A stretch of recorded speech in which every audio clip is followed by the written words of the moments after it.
Hello students, NS तथा GM classes में आपका स्वागत है।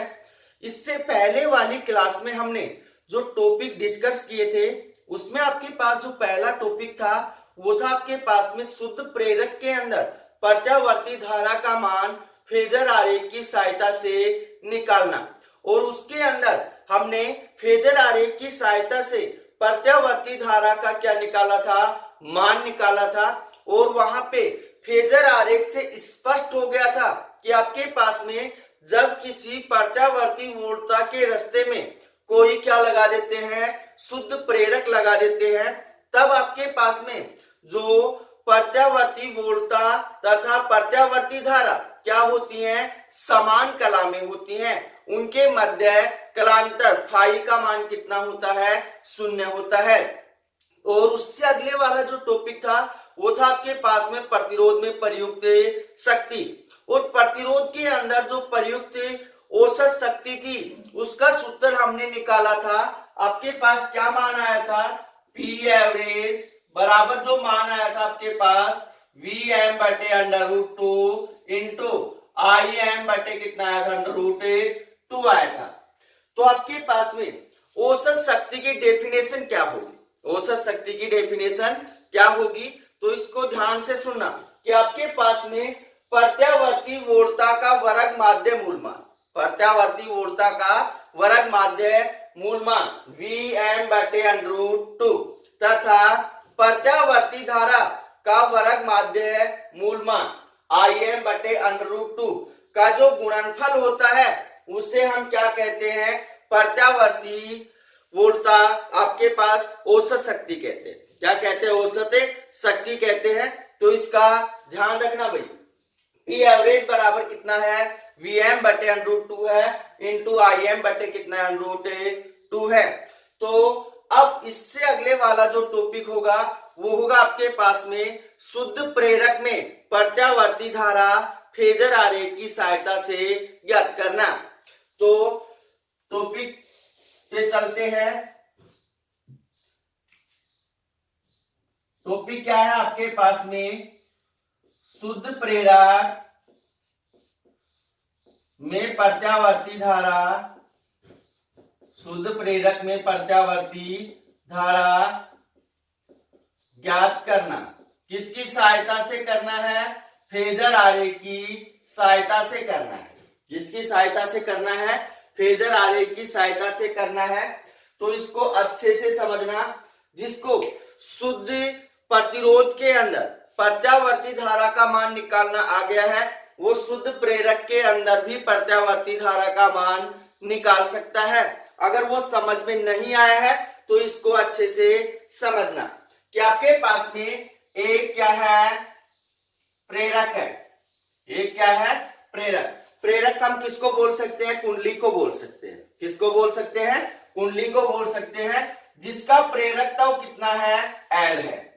जिसका प्रेरक तव जो आपके पास में प्रेरक गुणांक होता है वो कितना है, L है। और इस प्रेरक को क्या करते हैं, प्रत्यावर्ती धारा स्रोत के साथ श्रेणी क्रम में जोड़ दिया जाता है। इस प्रेरक को क्या कर दिया जाता है, प्रत्यावर्ती धारा स्रोत के साथ श्रेणी क्रम में जोड़ दिया जाता है। और आपके पास में जो प्रत्यावर्ती धारा स्रोत है उसका आपके पास में जो वोल्टता है V बराबर कितनी होती है, V बराबर Vm sin ओमेगा t होती है। कितनी होती है, V बराबर Vm sin ओमेगा t होती है। अब आपके पास में यहां पे इसको आगे अच्छे से समझना। यदि आपके पास t समय में परिपथ के अंदर I धारा प्रवाहित होती है, t समय के अंदर परिपथ के अंदर क्या होती है, I धारा प्रवाहित होती है, तो प्रेरक के सिरों पर जो उत्पन्न विभवांतर है वो कितना होगा, VL होगा। कितना होगा, VL होगा। इसलिए आपके पास में किरचॉफ के दूसरे नियम से, दूसरा नियम क्या था आपके पास में, लूप का नियम। तो यहां पे लिखेंगे यदि परिपथ में I धारा t समय के लिए, t समय के लिए प्रवाहित होती है तो परिपथ में कुल विभवांतर या आपके पास में प्रेरक के सिरों पर उत्पन्न विभवांतर, तो प्रेरक के सिरों पर उत्पन्न विभवांतर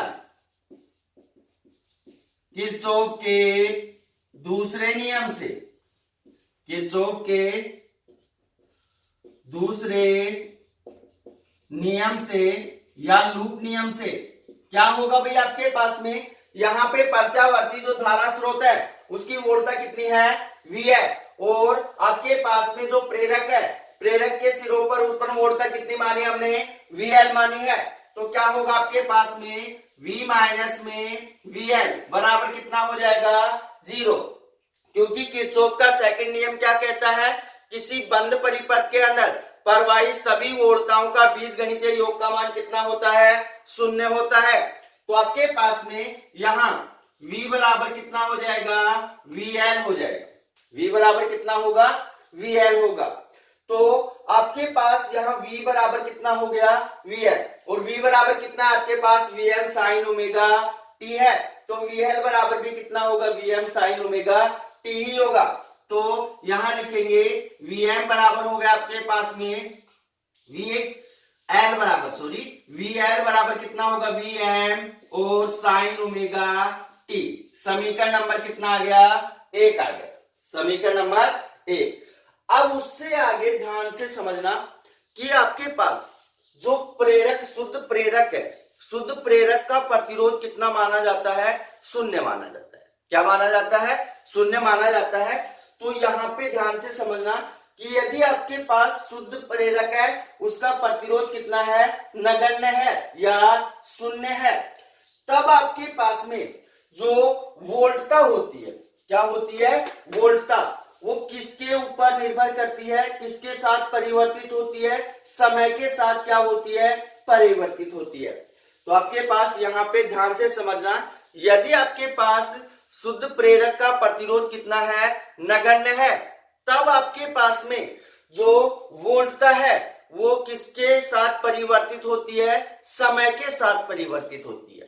किसके साथ परिवर्तित होती है, समय के साथ परिवर्तित होती है। तब आपके पास में जब वोल्टता समय के साथ परिवर्तित हो रही है, तब आपके पास में फैराडे के दूसरे नियम से, फैराडे का दूसरा नियम मैंने आपको पढ़ा रखा है, यहां पे हम लिखेंगे यदि आपके पास शुद्ध प्रेरक का प्रतिरोध कितना है, नगण्य है, तब वोल्टता किसके साथ परिवर्तित हो रही है, समय के साथ परिवर्तित हो रही है। इसलिए आपके पास में फैराडे के नियम से, फैराडे के नियम से क्या होगा भाई, आपके पास में यहां पे VL बराबर क्या होगा, -L DI/dt। वहां पे फैराडे के नियम से मैंने जो मान निकाला था, जो प्रेरित विद्युत वाहक बल था, E बराबर क्या आया था, -L DI/dt। तो आपके पास VL बराबर कितना होगा, वहां पे आपके पास प्रेरित विद्युत वाहक बल था, यहाँ पे आपके पास में क्या है, प्रत्यावर्ती वोल्टता है, या आपके पास प्रेरक के सिरों पर उत्पन्न जो विभवांतर है वो कितना है, VL है। तो VL बराबर कितना होगा, -L DI/dt। अब इसका क्या निकालते हैं, परिमाण निकालते हैं। क्या निकालते हैं, परिमाण। तो आपके पास में क्या होगा, VL बराबर हो जाएगा आपके पास में L DI/ कितना हो जाएगा, dt। यह आ गया समीकरण नंबर 2। अब उससे आगे ध्यान से समझना कि समीकरण 1 के अंदर VL बराबर कितना, VM साइन ओमेगा t है, और समीकरण 2 के अंदर VL बराबर कितना है, L DI/ कितना है, dt है। समीकरण 1 और समीकरण 2 के अंदर जब इन दोनों का LHS मान समान है, तो दोनों का RHS मान भी क्या होगा, समान होगा। तो यहां पे लिखेंगे समीकरण 1 तथा समीकरण 2 से क्या मान होगा भाई आपके पास में, यहां हो जाएगा आपके पास में L DI/कितना हो जाएगा, dt बराबर कितना हो जाएगा आपके पास में Vm साइन ओमेगा टी होगा। क्या होगा? Vm साइन ओमेगा टी होगा।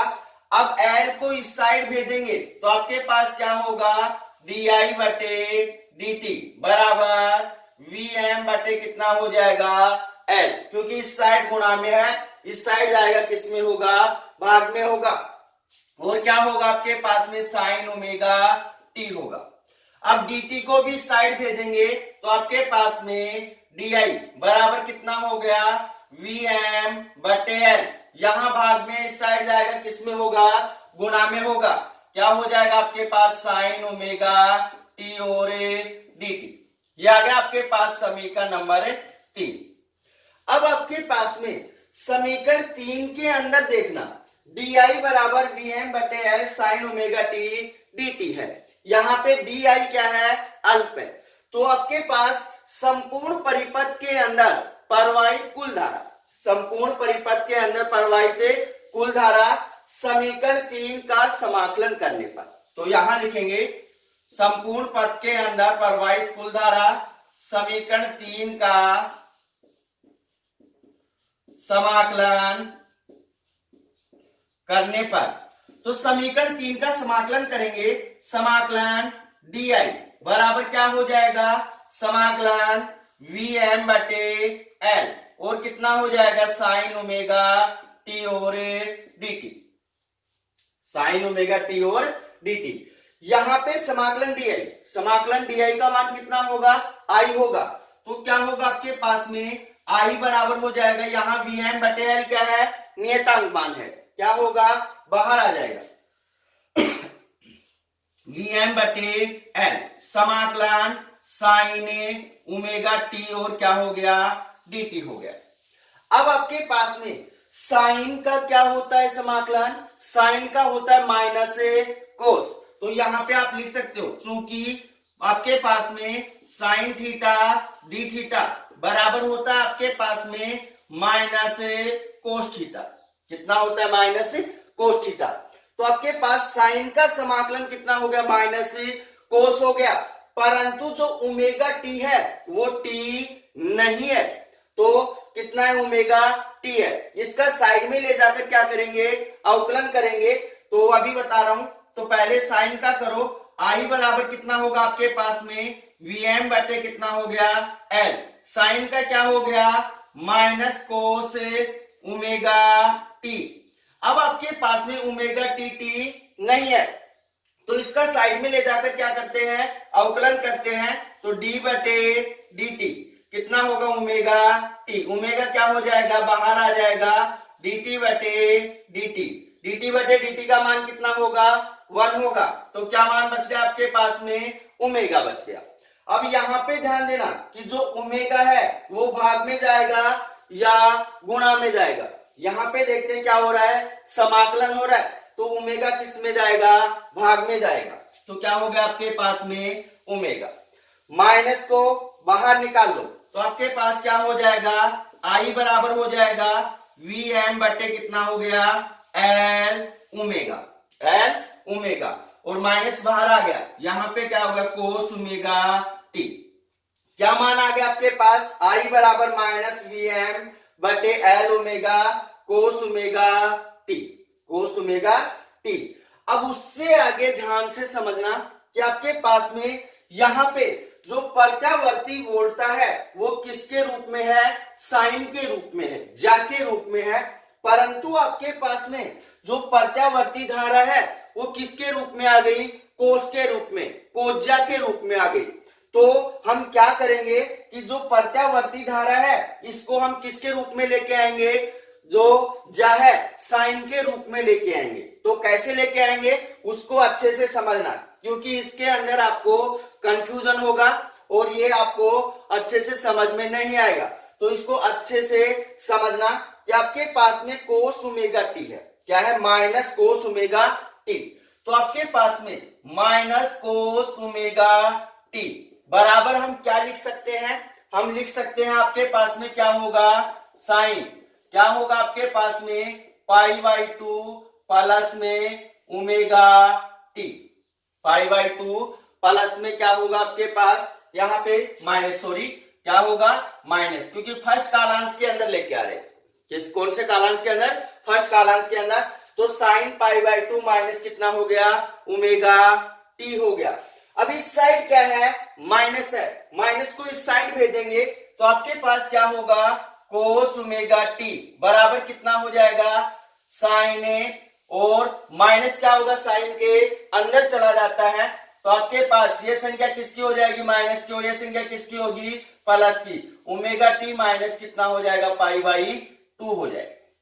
क्या हो जाएगा? पाई बाई 2 हो जाएगा। तो कोस ओमेगा टी बराबर कितना आ गया? Sign omega T minus pi by 2 आ गया। किसके रूप में आ गया आपके पास में? ये मान साइन के रूप में आ गया कोस का।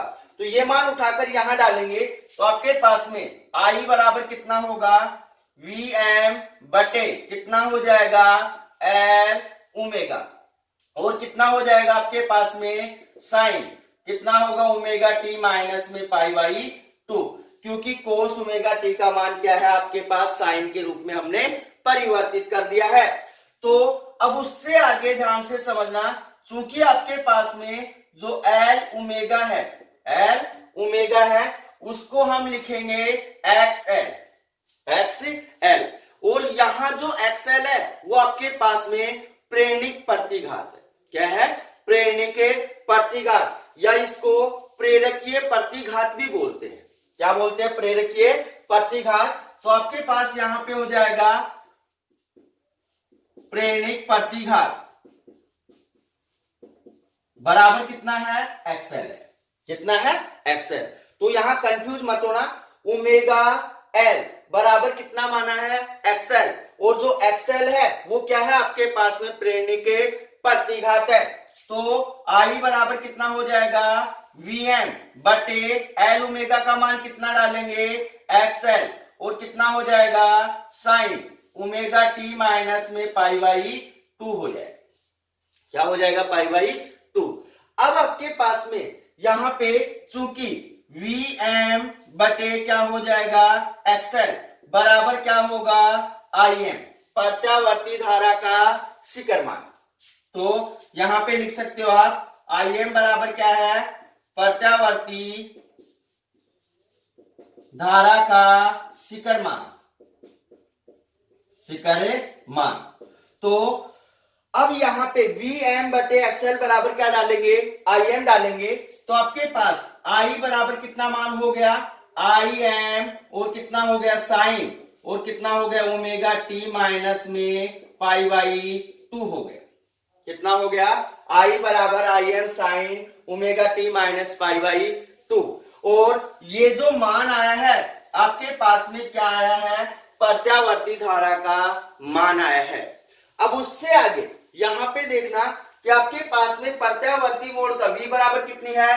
Vm साइन ओमेगा टी है, और I बराबर कितना है आपके पास? I बराबर Im साइन ओमेगा टी आया, omega T minus pi by 2 आया है। तो इन दोनों के मध्य हम क्या खींचते हैं? ग्राफ खींचते हैं, और वो ग्राफ कैसा प्राप्त होता है अभी मैं बना रहा हूं। तो यहां पे लिखेंगे V तथा I के मध्य ग्राफ, V तथा I के मध्य ग्राफ।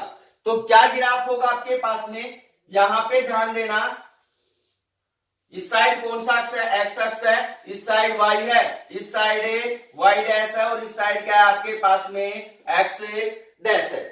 अब यहां पे ध्यान देना कि आपके पास में जो क्या आया है? V बराबर कितना है? Vm साइन ओमेगा टी है, और I बराबर कितना है? Im sign omega T minus क्या है? पाई बाई 2 है। क्या है? Omega T minus pi by 2 है। तो यहां पे आपके पास में जो V है, V का आपके पास कला कितनी है? ओमेगा टी है। तो यहां पे आपके पास में इस साइड क्या है? Vm, या फिर V बराबर लिख दो आपके पास क्या हो जाएगा? Vm साइन ओमेगा टी, और इसकी जो कला है वो कितनी है आपके पास में? ओमेगा टी है।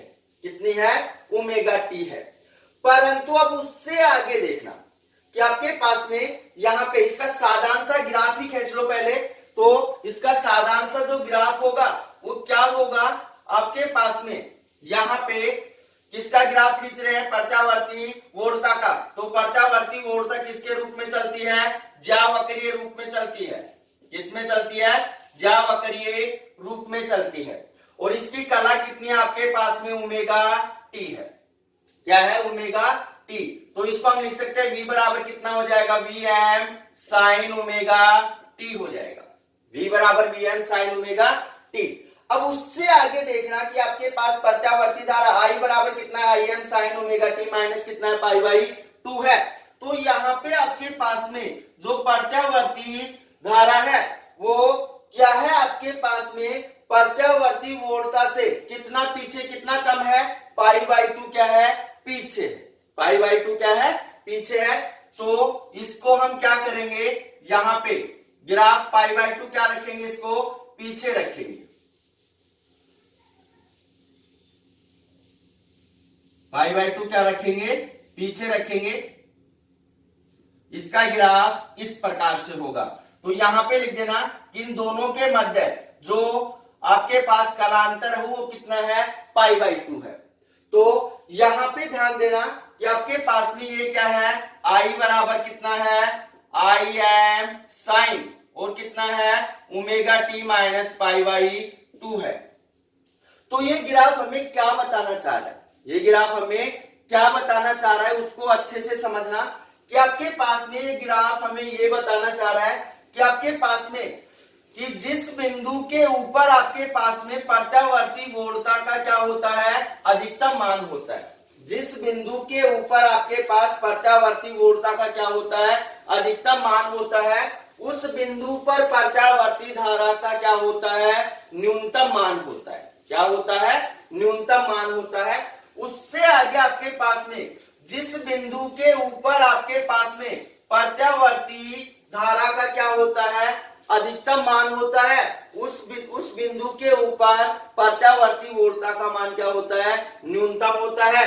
फिर उससे आगे हम क्या बोल सकते हैं, जिस बिंदु के ऊपर आपके पास में प्रत्यावर्ती वोरता का मान क्या होता है, न्यूनतम होता है, उस बिंदु पर आपके पास प्रत्यावर्ती धारा का मान भी क्या होता है, न्यूनतम होता है। तो आपके पास में यहाँ पे इस साइड क्या होगा, प्लस वी एम और प्लस आई एम होगा, और इस साइड क्या होगा, माइनस वी एम और माइनस आई एम होगा। तो ये हो गया। तो इसको हम साधारण रूप से क्या बोल सकते हैं कि ग्राफ से स्पष्ट हो रहा है कि जिस बिंदु के ऊपर आपके पास में प्रत्यावर्ती वोरता का अधिकतम मान होता है, उस बिंदु पर आपके पास में प्रत्यावर्ती धारा का मान क्या होता है, न्यूनतम होता है। और जिस बिंदु के ऊपर प्रत्यावर्ती वोरता का मान क्या होता है, न्यूनतम होता है, उस बिंदु पर आपके पास प्रत्यावर्ती धारा का मान क्या होता है, अधिकतम होता है। तो ये हो गया आपके पास इसका साधारण सा ग्राफ। अब इसका क्या बनाएंगे, फेजर आरेख बनाएंगे। क्या बनाएंगे, फेजर आरेख। तो फेजर आरेख को अच्छे से समझना, फेजर आरेख किस प्रकार से होगा। तो आपके पास में फेजर आरेख बनाएंगे तो एक्स अक्ष वाई और एक्स डैश और कितना हो गया, वाई डैश। कितने समीकरण आपके पास में, 2 समीकरण है। कितने समीकरण है, 2 समीकरण है। तो यहाँ पे देखना, सबसे पहले हम किसका बनाएंगे, प्रत्यावर्ती वोरता का। v बराबर कितना है, V M sine omega T है। तो आपके पास में जो प्रत्यावर्ती वोरता है वो आपके पास में एक्स अक्ष के साथ कितना कोण बना रही है, ओमेगा टी कोण बना रही है। तो यहाँ पे लिख सकते हो v बराबर कितना हो जाएगा, V M sine omega T हो जाएगा। कितना होगा, v बराबर V M sine omega T होगा। उसके पश्चात आपके पास में यहाँ पे ध्यान देना कि आपके पास में जो प्रत्यावर्ती धारा है वो प्रत्यावर्ती वोरता से कितना कोण पीछे है, पाई बाई 2 क्या है, कोण पीछे है। तो आपके पास में जो प्रत्यावर्ती वोरता और प्रत्यावर्ती धारा है दोनों के मध्य कोण कितना होगा, आपके पास में पाई बाई 2 होगा। कितना होगा, पाई बाई 2 होगा, क्योंकि आपके पास दोनों के मध्य जो कलांतर आ रहा है वो कितना आ रहा है, पाई बाई 2 आ रहा है। कितना आ रहा है, पाई बाई 2। तो यहाँ पे ये क्या हो गया, इसका ग्राफ हो गया। तो अब आपके पास में जो फेजर आरेख है वो क्या बताना चाह रहा है कि आपके पास यदि प्रत्यावर्ती वोल्टता के रास्ते में क्या लगा दिया जाए, शुद्ध प्रेरक लगा दिया जाए, क्या लगा दिया जाए, शुद्ध प्रेरक लगा दिया जाए, तब आपके पास में जो प्रत्यावर्ती धारा है, प्रत्यावर्ती धारा जो आई है वो प्रत्यावर्ती वोल्टता V से क्या हो जाती है, पाई बाई 2 पीछे हो जाती है। क्या हो जाती है, पाई बाई 2 पीछे हो जाती है। तो ये हो गया इसका फेजर आरेख। अब इसी के अंदर हम दो टॉपिक और पढ़ेंगे। पहला है आपके पास में प्रेरणिक प्रतिघात, क्योंकि इसका जिक्र अभी हमने किया था कि आपके पास में ओमेगा एल बराबर क्या माना था, एक्स एल माना था, और उसको मैंने क्या बोला था, प्रेरणिक प्रतिघात। तो आपके पास में दो टॉपिकों के ऊपर जिक्र और करते हैं।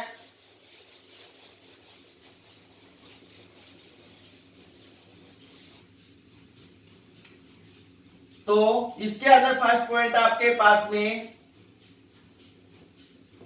प्रेरणिक प्रतिघात, और प्रेरणिक प्रतिघात को हम किससे प्रदर्शित करते हैं, एक्सएल से प्रदर्शित करते हैं। किससे प्रदर्शित करते हैं, एक्सएल से।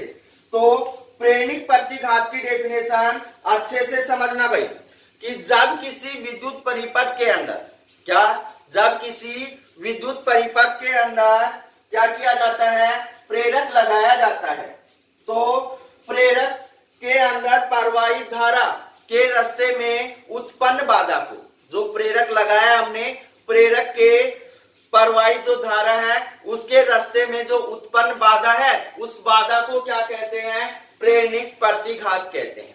दोबारा से डेफिनेशन सुन लेना, कि जब किसी विद्युत परिपथ के अंदर क्या करते हैं, प्रेरक लगाते हैं, और प्रेरक के अंदर प्रवाहित धारा के रास्ते में जो बाधा उत्पन्न होती है, उस बाधा को क्या कहते हैं, प्रेरणिक प्रतिघात कहते हैं। और आपके पास में जो एक्सएल है वो किसके बराबर होता है, ओमेगा एल के बराबर होता है। किसके बराबर होता है, ओमेगा एल के बराबर होता है।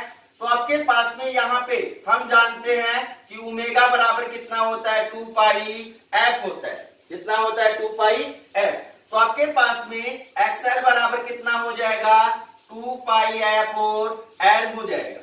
क्या हो जाएगा, 2 पाई एफ और एल। अब आपके पास में जो प्रेरणिक प्रतिघात है, ये प्रेरक के अंदर प्रवाहित धारा के रास्ते में क्या उत्पन्न कर रही है, बाधा उत्पन्न कर रही है। तो बाधा उत्पन्न कर रही है तो संभव बात है कि जो प्रेरणिक प्रतिघात है वो किसके समान है, प्रतिरोध के समान है, या प्रतिरोध के भांति क्या कर रही है, उस व्यवहार कर रही है। तो आपके पास में प्रेरणिक प्रतिघात जो है वो क्या है, एक प्रतिरोध के भांति क्या करती है, व्यवहार करती है। तो एक्सएल बराबर कितना हो गया, 2 पाई एफ एल। अब इसके अंदर जो प्रेरणिक प्रतिघात एक प्रतिरोध के भांति व्यवहार कर रही है, तो इसका मात्रक क्या होगा, इसका मात्रक क्या होगा। तो आपके पास में प्रतिरोध का मात्रक क्या होता है, ओम होता है। तो आपके पास प्रेरणिक प्रतिघात का मात्रक भी क्या होगा, ओम होगा। क्या होगा, ओम। तो ध्यान रखना, ओम को हम कैसे प्रदर्शित करते हैं, इस प्रकार से प्रदर्शित करते हैं। तो ये हो गया आपके पास में प्रेरणिक प्रतिघात। अब अगला जो टॉपिक आपके पास में वो है आपके पास प्रेरणिक अधिकल्पित प्रवेशिता। जो सेकंड है इसके अंदर वो है आपके पास में प्रेरणिक अधिकल्पित प्रवेशिता। इसको हम प्रदर्शित करते हैं एसएल से। किससे, एसएल से। तो प्रेरणिक अधिकल्पित प्रवेशिता क्या होती है, पहले इसकी डेफिनेशन को समझना, कि आपके पास में प्रेरणिक प्रतिघात के व्युत्क्रम मान को ही, जो प्रेरणिक प्रतिघात का जो उल्टा मान होता है उसे ही हम क्या कहते हैं, प्रेरणिक अधिकल्पित प्रवेशिता कहते हैं। तो आपके पास में प्रेरणिक अधिकल्पित प्रवेशिता बराबर क्या हो जाएगा, एसएल बराबर हो जाएगा 1/XL, क्योंकि प्रेरणिक प्रतिघात का क्या है, ये व्युत्क्रम मान है। तो एक्सएल बराबर कितना आपके पास में 2 पाई एफ एल है। तो SL बराबर हो जाएगा 1/2 पाई F और L हो जाएगा। क्या हो जाएगा? SL बराबर 1/2 पाई F और L हो गया। अब आपके पास में जो प्रेरिक प्रतिघात है उसका मात्रक क्या है? ओम है। क्या है? ओम है। तो आपके पास प्रेरिक अधिकल्पित प्रवेशिता का मात्रक क्या होगा? Ohm inverse. उससे क्या होगा? उल्टा होगा। तो आपके पास इसका जो मात्रक है वो क्या है? ओम इनवर्स होता है। क्या होता है? Ohm inverse. और इसके अंदर जो प्रेरिक प्रतिघात है, अगर इसके अंदर हम क्या खींचे? XL और F के मध्य क्या खींचे? ग्राफ खींचे, तो हमें क्या होती है? एक सीधी सरल रेखा प्राप्त होती है, क्योंकि आपके पास ये ओम के नियम की क्या कर रहा है? पालना कर रहा है। तो यहाँ पे ध्यान रखना, XL बराबर कितना हो गया? 2 पाई F L। अब आपके पास में यहाँ पे किसके मध्य है? जो F और XL के मध्य अगर हम ग्राफ खींचे तो एक क्या होती है? सीधी रेखा प्राप्त होती है। तो उससे आगे अब आपके पास में यहाँ पे एक क्वेश्चन बनता है, छोटा सा क्वेश्चन। क्या बनता है? उस क्वेश्चन को अच्छे से समझना कि आपके पास में जो प्रेरिक प्रतिघात है और प्रेरिक अधिकल्पित प्रवेशिता है, ये किसके कारण उत्पन्न हो रही है? प्रेरक के कारण उत्पन्न हो रही है। जब आपके पास में प्रत्यावर्ती धारा स्रोत के साथ क्या जोड़ा था? हमने प्रेरक जोड़ा था, तब आपके पास ये मान आए हैं। यदि आपके पास में प्रेरक के अंदर क्या करें? दिष्ट धारा प्रवाहित करें। क्या करें? दिष्ट धारा प्रवाहित करें, तो दिष्ट धारा प्रवाहित होगी, तब आपके पास में प्रेरिक प्रतिघात और प्रेरिक अधिकल्पित प्रवेशिता क्या हो? तो यहाँ पे ध्यान देना भाई कि आपके पास में जो दिष्ट धारा होती है उसकी आवर्ती कितनी होती है? 0 होती है। मैंने आपको बता रखा है उसकी आवर्ती कितनी होती है? 0 होती है। और उसका जो आवर्त काल होता है वो कितना होता है? अनंत होता है। तो आपके पास प्रेरिक प्रतिघात उसकी कितनी होगी? तो प्रेरिक प्रतिघात हो जाएगा आपके पास कितना होगा? XL बराबर 2 पाई मल्टीप्लाई 0 इंटू कितना हो जाएगा? L, क्योंकि उसकी आवर्ती कितनी है? 0 है। तो आपके पास उसका जो प्रेरिक प्रतिघात XL बराबर कितना हो गया? 0 हो गया। कितना हो गया? 0। उससे आगे आपके पास में सेकंड है प्रेरिक अधिकल्पित प्रवेशिता। तो आपके पास में SL बराबर कितना मान आया है? 1/2 पाई F का मान कितना है? 0 इंटू कितना हो जाएगा? L। तो SL बराबर कितना होगा? 1/0। कितना आ गया? अनंत। तो ध्यान रखना भाई कि आपके पास में जब प्रेरक के अंदर क्या की जाती है? दिष्ट धारा प्रवाहित की जाती है, तब उसका प्रेरिक प्रतिघात कितना होता है? 0 होता है। परंतु प्रेरिक अधिकल्पित प्रवेशिता कितनी होती है? अनंत होती है। कितनी होती है? अनंत होती है। तो ये हो गया आपके पास में प्रेरिक प्रतिघात और प्रेरिक अधिकल्पित प्रवेशिता। अब इससे अगले वाले टॉपिक के ऊपर हम अगली क्लास में जिक्र करेंगे, क्योंकि अगर इसी क्लास में पढ़ाएंगे तो क्लास ज्यादा लंबी हो जाएगी। तो किसी भी भैया बहना को किसी भी टॉपिक में कोई प्रॉब्लम है तो आप कमेंट्स करके या व्हाट्सएप पे मैसेज करके बता सकते हैं, क्योंकि जितने टॉपिक प्रॉब्लम के होंगे उनको एक साथ सोल्व करके मैं आपके पास भेज दूंगा। तो मिलते हैं एक छोटे से ब्रेक के बाद। धन्यवाद।